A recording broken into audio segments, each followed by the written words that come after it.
Bienvenue sur ma chaîne YouTube. Pour ceux qui me suivent, vous savez que j'adore voyager dans le monde, partager mes expériences sur un pays, sa culture et ses habitants. Préparez-vous car aujourd'hui, on fait le point sur la Chine.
Sur place, j'ai fait la rencontre de Ruyi, une influenceuse du web investie dans la déconstruction des clichés sur les étrangers. 大家好，大家都需要知道，法国不只是美食、浪漫，还是时尚。 Je lui ai donc proposé un partenariat afin que l'on puisse échanger sur notre culture.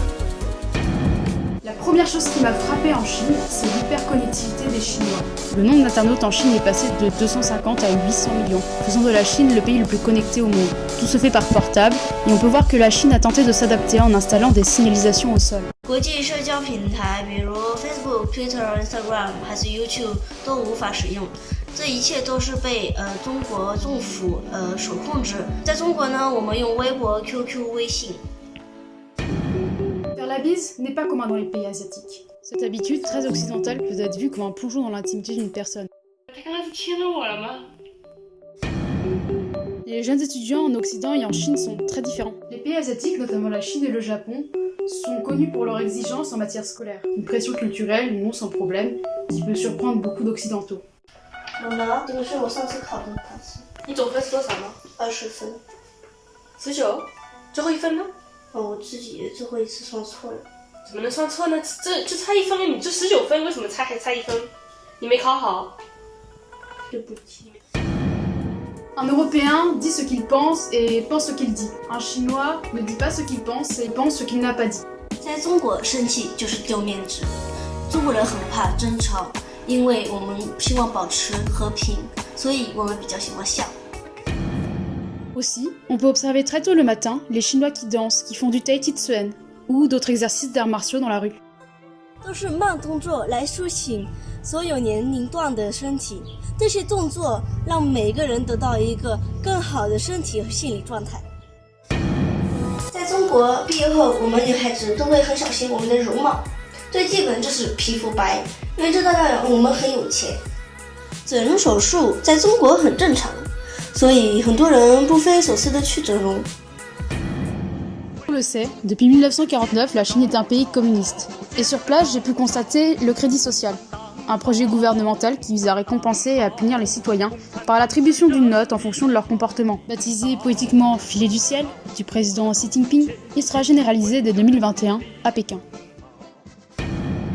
S'il y a une chose que l'optimisme chinois m'a appris, c'est que dans le mal il y a du bien et dans le bien il y a du mal. Et finalement, tout est relatif. Il y aura toujours un consensus, un compromis, un équilibre à trouver dans toute situation. Déjà la fin de la vidéo, mais si ça t'a plu, n'hésite pas à t'abonner. Et nous, on se retrouve la semaine prochaine pour un nouveau point.